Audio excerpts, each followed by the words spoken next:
this polled vote. Of course, this is a special edition of Bottomline Africa, right here on KTN News, and I'm going to have that discussion surrounding that development today in Kenya shortly with our guest. But first, let's go straight to Northern Africa, where a force allied with Libya's unity government in the people smuggling hub of Sabratha has detained more than 3,000 migrants. The force said it had driven a rival militia led by the head of a former people smuggling network out of the city after 3 weeks of fighting. Now, the clashes left 39 people dead and 300 wounded, according to the Unity Government's Health Ministry. The fighting also damaged schools, hospitals and UNESCO-listed archaeological treasures in Sabratha, 70 kilometers west of Tripoli, following the oust and killing of longtime dictator Muammar Gaddafi in a NATO-backed 2011 revolution. The city became a major hub for clandestine migrants seeking a chance to head to Europe.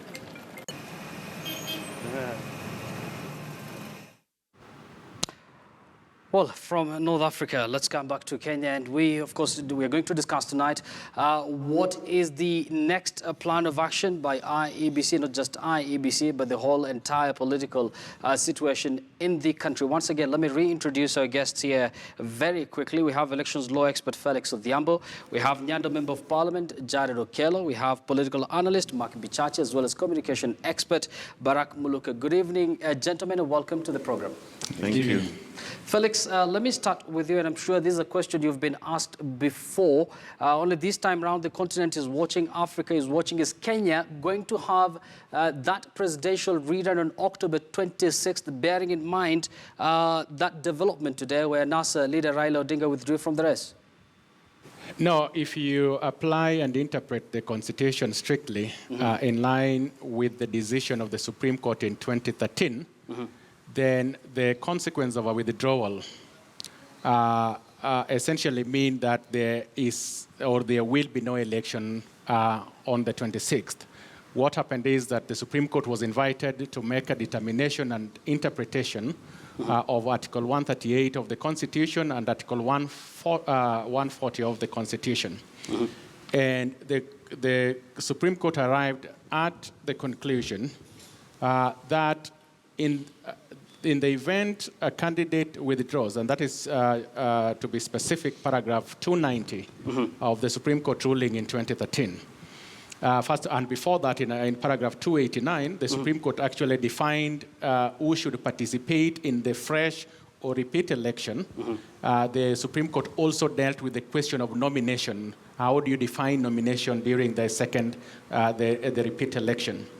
And specifically on the question of withdrawal, the Constitution stated that in the event of death in paragraph 290, or abandonment, the precise word, the actual word used by the Supreme Court then was abandonment, then this would trigger Article 138(8)(b), which is to the effect that a presidential election will be cancelled and a fresh one held, B, if a candidate dies. Now, what the Supreme Court did, and exercising their judicial function, they gave a wider latitude to Article 138(8)(b), which went beyond death and included abandonment, or read differently, withdrawal.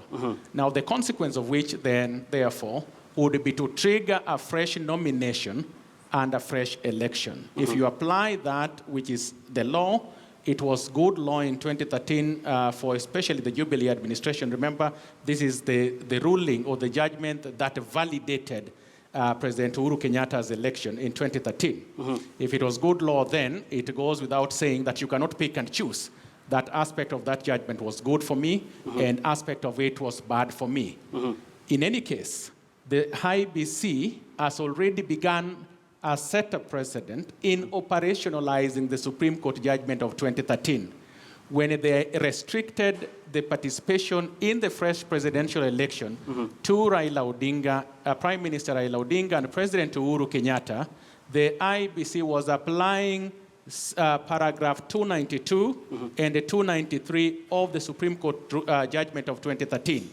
They cannot now turn around and say we can pick and choose. So Felix, from what you're saying, I'm gathering that there will be no election on October 26th.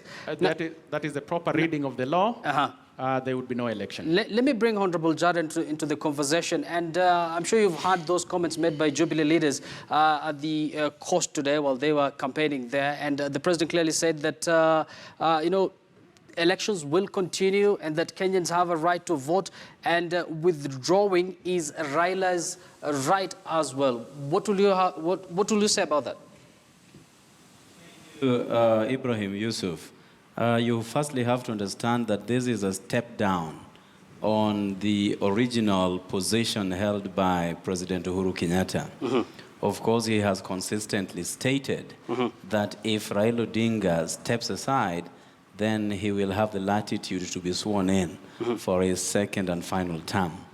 That has been the position that he has held ever since the Supreme Court did make a determination that annulled his illegitimate victory. One key thing that is standing out is when Raila did withdraw today, he has now changed tune to say that they will proceed with the election with or without Raila Odinga. So for me, that is the first realization that there is a constitution that must be adhered to. Even though they have made attempts, including pieces of legislation that have been sent to Parliament to try to muzzle the powers of the judiciary, together with that of the IBC. But suffice to say... Honorable Jared, we're going to talk about the changes in the election law shortly, but allow me to engage Mark. And Mark, from the development today, everybody seems to have their own interpretation of the law. What are you reading in this? You know, Yusuf, I will refrain myself from speaking as a lawyer, and I'll speak into my base, which is communication strategy. Now, there are three forms of communication that have come out today. The first communication is the stand from Jubilee that seems to take the position that based on the Moses Kuria case, when he was running and then his challenger fell out, and based on the subsequent parliamentary laws that have been passed, that Jubilee's stand is either that Raila will be sworn in as having duly won an election based on the defection or the non-standing stance of Raila Odinga. That's one stand. Or the second stand is that the election goes forward with Raila's name on the ballot, albeit he has already withdrawn himself. The third position is from NASA that says, according to the interpretation of the ruling of the judgment in 2013, then we will go into a fresh nomination process. Now, that is all fine and dandy until you come to the question of what do 44 million Kenyans want. And I'm not even talking about voters here. I'm talking about the average Kenyan living in this country. What do we want? Do we want an election now, or do we want an election in 6 months as implied by a fresh nomination process? So I think what needs to happen in this conversation pretty quickly is we need to come to the point where we are discussing what is good for the nation and not what is good for NASA or Jubilee. We need to get to that point where we are thinking as Kenya and not even looking at the movements today based on political stances. That's my opinion, and that's what needs to happen pretty quickly. I'd like to hear Barack's opinion on this. And Barack, as much as it is a legal problem, there are those who are saying now this is also a political problem, especially if IBC goes ahead and declares President Uhuru Kenyatta as the president. Of course, there's going to be some sort of a political turmoil. Thank you very much, Yusuf. Let me take it from Felix and Mark. That Felix states, and correctly so, that the IBC has already been walking the path of the interpretation that was given by the Supreme Court in its ruling in the year 2013. And having already walked some distance on that path, it is not legally tenable that the IBC should migrate and start adopting a different kind of stances. And then, of course, Mark Bichache introduces a very interesting perspective, which brings us to the question of the kind of arguments that we are going to be seeing in the coming days, and which indeed we have already begun seeing.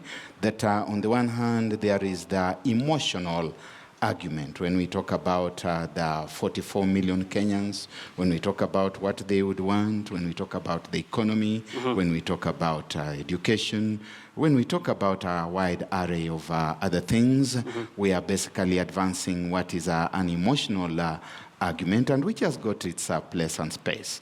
But there's also the legal argument where we are saying that what does the law say? I took note, of course, Yusuf, that in your news bulletin you talked about irregularities. You did not talk about illegalities. I take that that was not advertent, of course, that there were illegalities, according to the Supreme Court. And people come together so that they can live and conduct their activities and affairs in orderly fashion. Now, when you fail to conduct your affairs as a society, as a nation, in orderly fashion that recognizes the law and the rule of the law, then there is a price to pay, and that price Kenya has begun paying. If we do not watch out, this is going to go out and stretch out for the longest stretch. It is possible that in April, March, in June, July next year, we may still be talking about presidential elections. That is, of course, if we will still be there.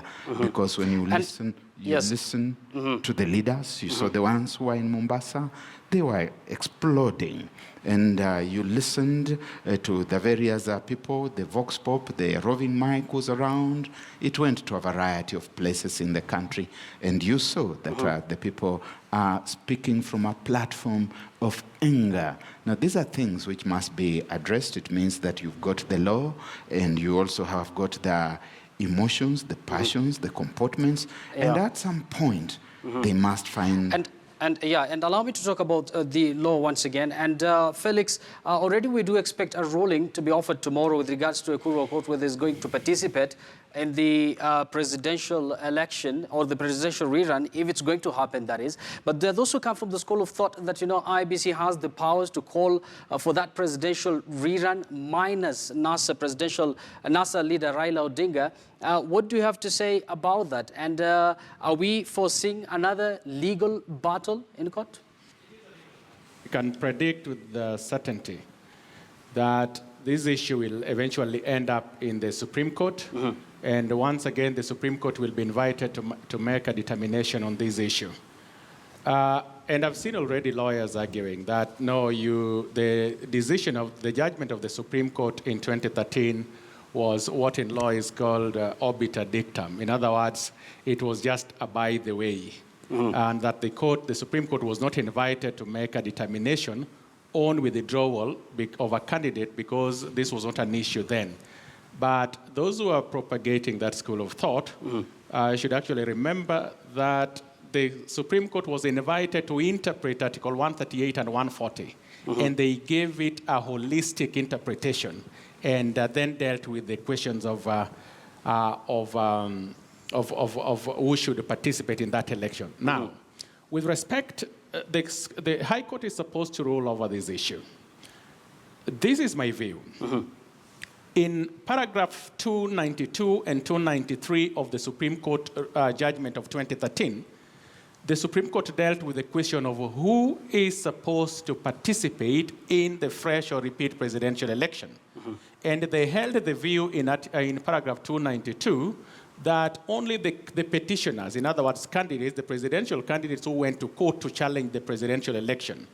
If it's one, as in the case here in 2013, which was Raila Odinga, in 2017, then the court held that it is only the petitioner or the candidate challenging that election that should participate. However, if there are more, then all of them can participate. In paragraph 294, if, however, a voter moved to court and not any of the candidates, Then what will happen is that all the candidates who contested the first round election will participate. The Supreme Court dealt with this issue.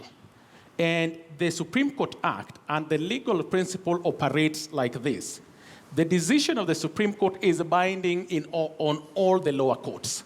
I would be surprised if Judge Mativo reaches a different verdict. But in the event he does, because remember in 2013 petitions, especially the Court of Appeal took departures or made judgments that departed from Raila Odinga's petition of 2013. What happened?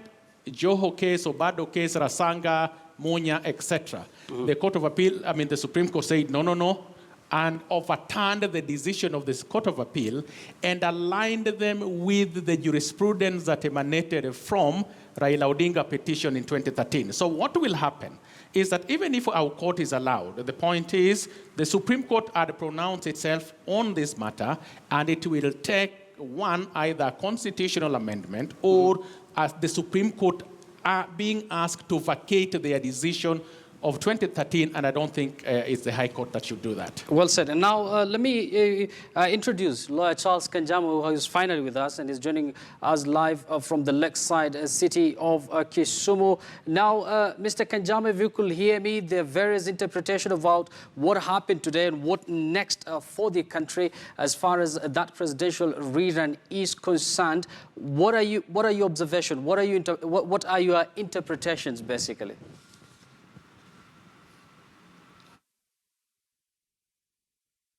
Take a statement of withdrawal that is made in a press statement. They would need to ensure they get documented statement. They probably call in the Honorable Raila Odinga and Honorable Kalonzo Musyoka to clarify their intentions, get them to fill the relevant Form 24 in the event they are minded to withdraw. You remember recently, Sosion made public statements that he was withdrawing from being considered as a nominated MP. A few days later, he was being sworn in. So the first thing is that IBC cannot operate on the basis of a press statement. They must get it documented, signed, authenticated, and delivered. Once that is done, then they would have to consider what are the implications of that move. And for me, I think there are many possibilities. Each of them has some merit, and it would really depend on the view of the majority of the commissioners. First, they must ask themselves whether there should be an election process to take place within 60 days or not. They'll consider the decision of Judge Mativo tomorrow on the Ekuru Aukot matter. They'll consider the opinion of the Supreme Court in Raila versus IBC of 2013. They look at Regulation 52 of the General Elections Regulation, which came after the decision of the Supreme Court. And it's also possible that they will have to look at the electoral laws amendments, which are expected to pass tomorrow from what we're observing. And based on that, they will determine whether any withdrawal that has taken place effectively is valid or not, and if valid, whether there should be elections or not. If they say that there will be elections, they'll go ahead, print the ballots.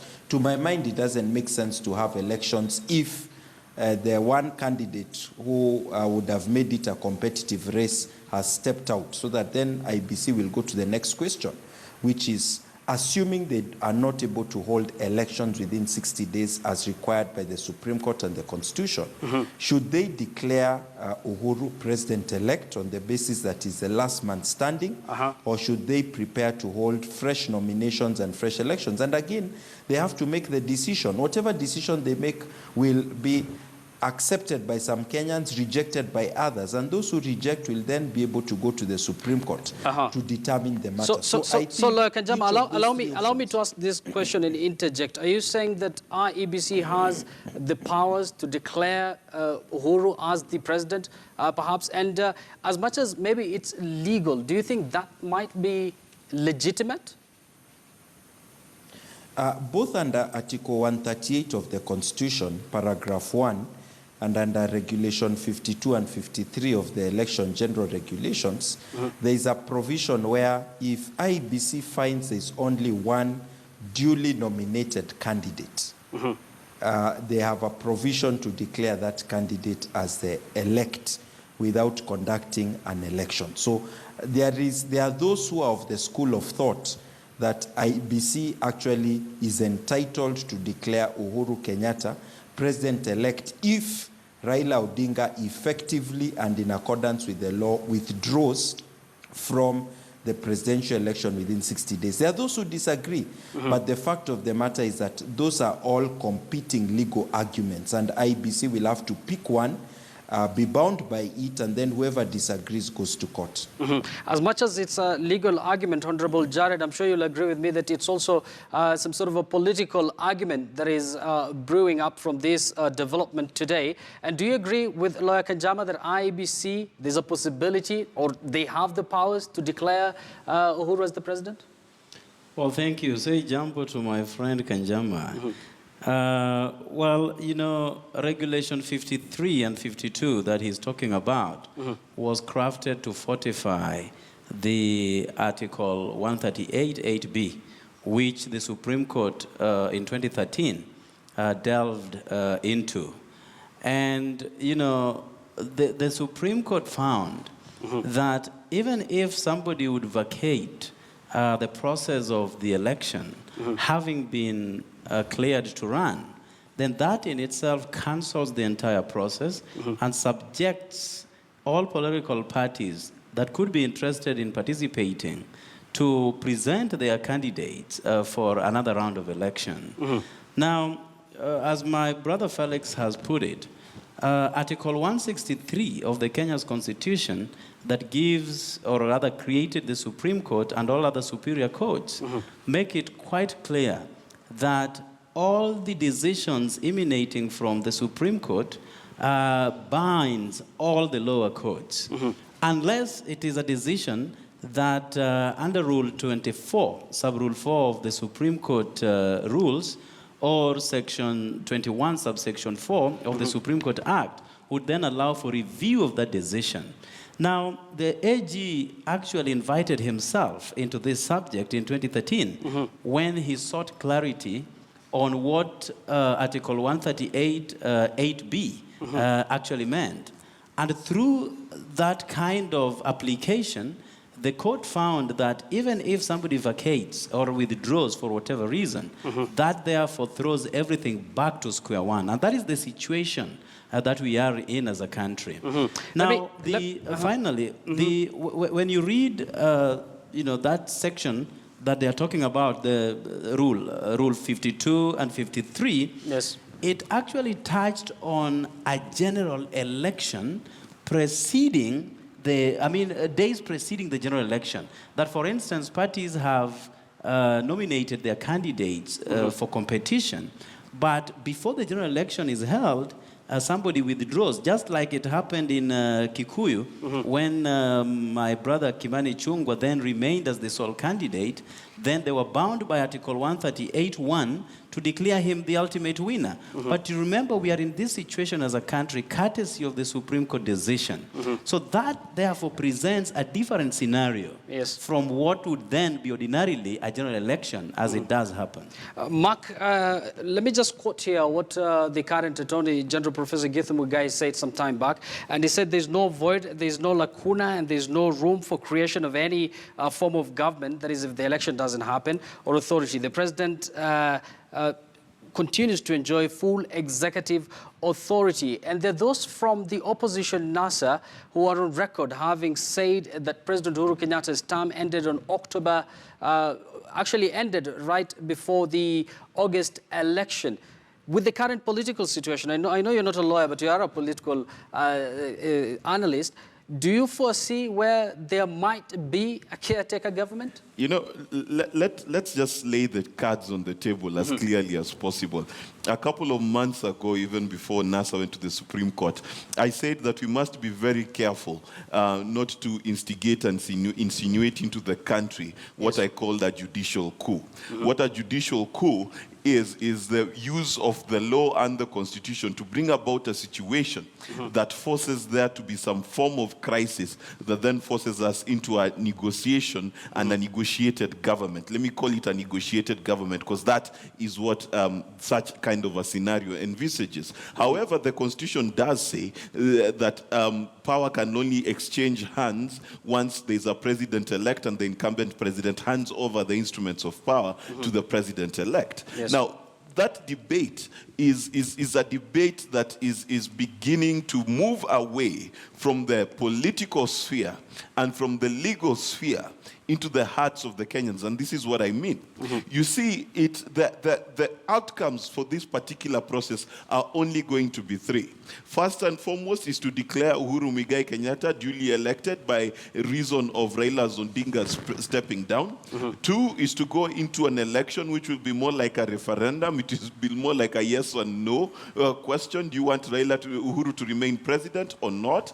Or the third scenario, which NASA would favor, is a situation where you have Kenya going into fresh nominations. And as Barack Muluka put it very well, we will be in this same seat having this same conversation in July next year because we will not yet have held an election. Actually, allow me to get Barack into the conversation once again. And Barack, I'm sure you understand what is happening in the continent as far as the politics in various countries are concerned, especially in the East African region with developments, happening in Uganda. They want to scrap the presidential age limit. We know the crisis there in Burundi. As much as Kenya is in some sort of, constitutional crisis, some are calling it political turmoil. Do you think something good might come out of this?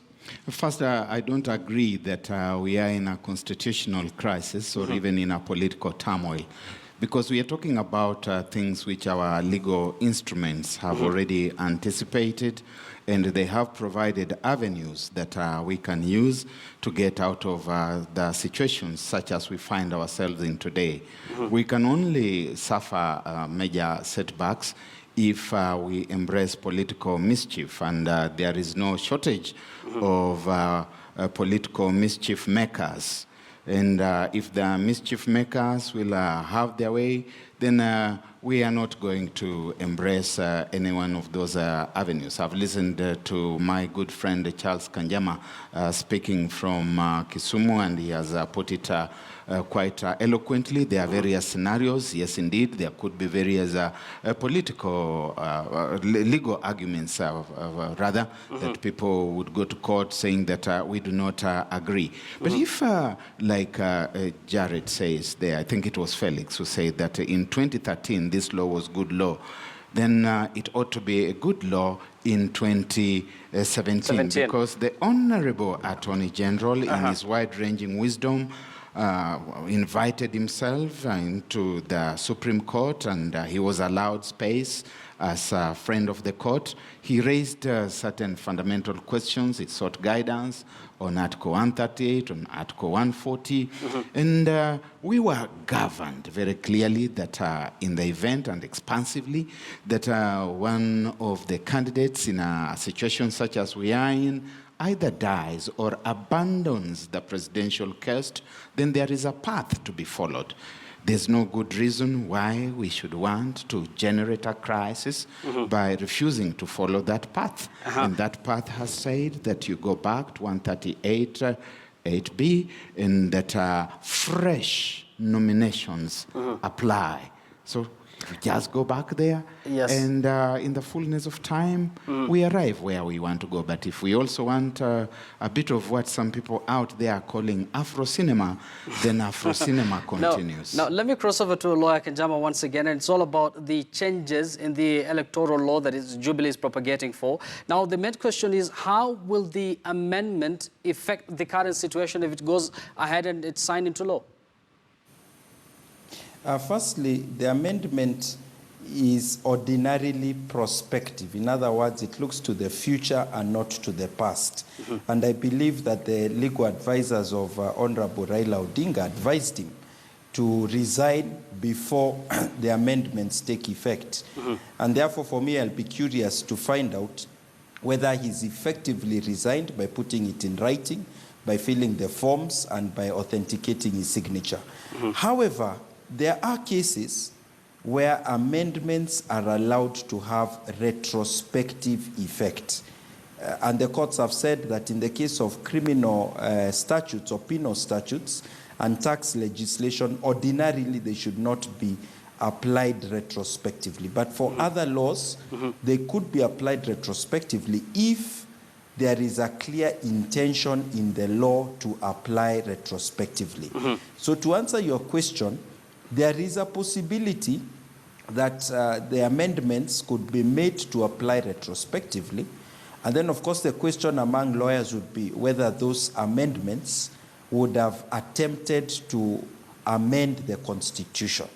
Because you cannot use an act of parliament to amend the Constitution. You need a constitutional amendment bill. Yes. But that is a legal question. And of course, those who are pushing for the amendments will be arguing that, no, we are not amending the Constitution.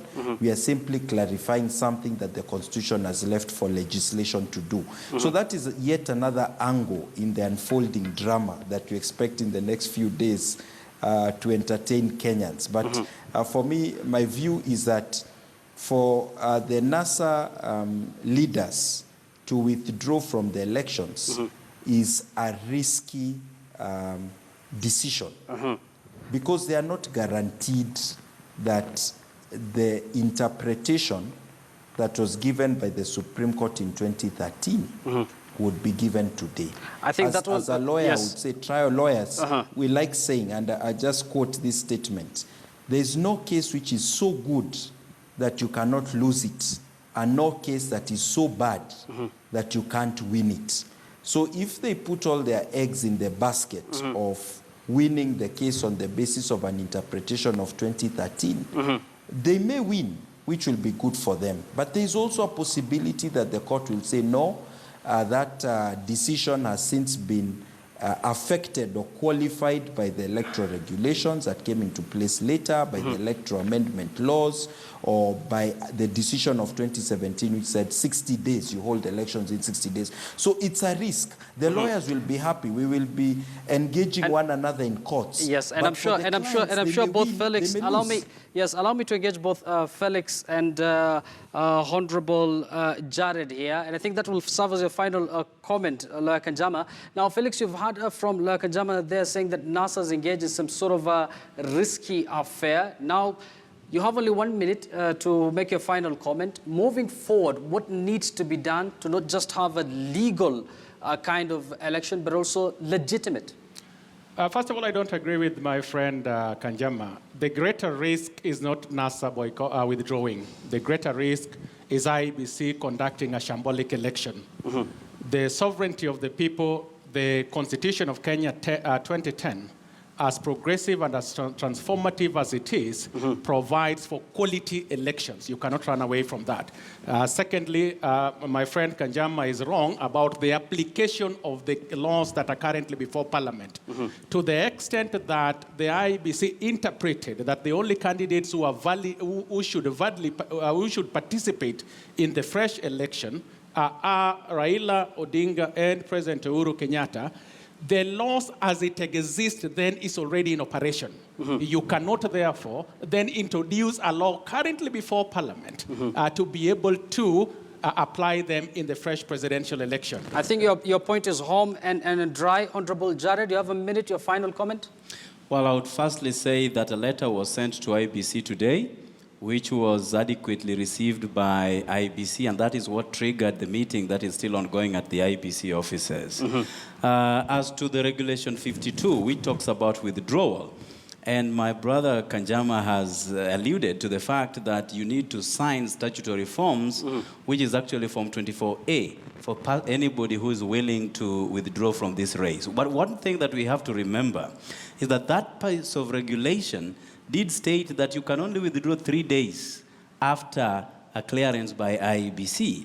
And 3 days therefore, that means either Raila Odinga ought to have chickened out of the race 3 days after the day of clearance preceding the August 8th election, or when IBC did make a determination that only 2 candidates were going to run. So as for that particular Form 24A, that has been overtaken by event. Of course, and we're waiting for IBC's reaction towards that development today. Mark, you have only a minute. Very briefly, your final comment before we wrap up. Any person who thinks this particular decision is only going to be about a matter of law is mistaken. Let's not forget that NASA has called for demonstrations. Let's not forget that Kenya is divided in the middle. There are people who believe in Jubilee to the core and the people who believe in NASA to the core. What we need to do as a nation is we need to rise above the political parties and make decisions that are best about Kenya. The law and the debates about who is who will not help this nation. We need to move your forward. Final comment, Barack? Amplifying what Mark Bichache is saying, that actually we need to rise above certain things, and it's not just political parties, it's actually the tribal enclaves and tribal cocoons, because if you saw the microphones that were roving all over the place, you could almost predict what people were going to say. And I think that going forward, anyone and everyone who has got a role to play in leadership must also know that there's need to hold the nation together, and that people are going to have to talk to one another with some measure of respect and a measure of decorum. You have seen people exploding and screaming at others, and that is just fomenting a very, very worrying situation. So going forward, we must recognize that we have got this country. President Kenyatta particularly must recognize that in all this, he is the principal custodian of the cohesion of the country, and that whatever happens, he must hold us together. He must never forget that. Thank you. Your point is home and dry. Thank you very much, Barack Muluka, for your input, as well as Nyando Member of Parliament, Honorable Jared Okello, elections law expert Felix Odhiambo, as well as lawyer Charles Kanjama, who came in a bit late, but we always say better late than never. Many thanks, gentlemen, for your input to the show. Of course, there is a heated debate there we had for you all about, Kenya's election, whether it's going to happen on the October 26th, this after NASA leader Raila Odinga withdrew from the race. Now over to our images of the day, and they are from a fight between Embakasi East Member of Parliament Paul Ongili, commonly known as Babu Wino, and Sere MP Charles Njagwa, otherwise known as Jagwa. Now the two city MPs had an altercation in the August House. Take a look.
Of course, from that development, one is torn between calling them honourable members of parliament or dishonourable members of parliament from their character there. Now, before we cross over to our bottom line editorial, it's time to look at our proverb of the day.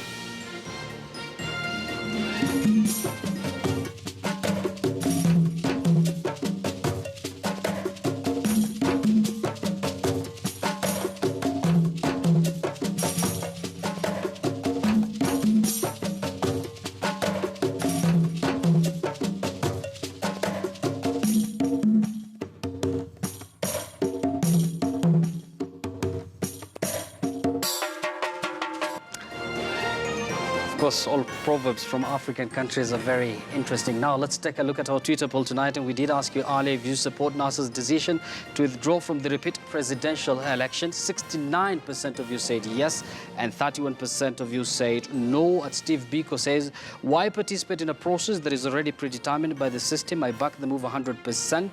At Moses Mwenda says, if the referee isn't neutral, I don't see why he should vie. And then at Gere Oditi says, yes, guys, like, honestly, come on. We all know this is the right move. Things should be done right. And then at Walter Kivisha says, yes, if a man surrenders, he's not a coward, but he shows how brave he is to make such a move. You can't fight a fixed match. Let me read one last tweet here.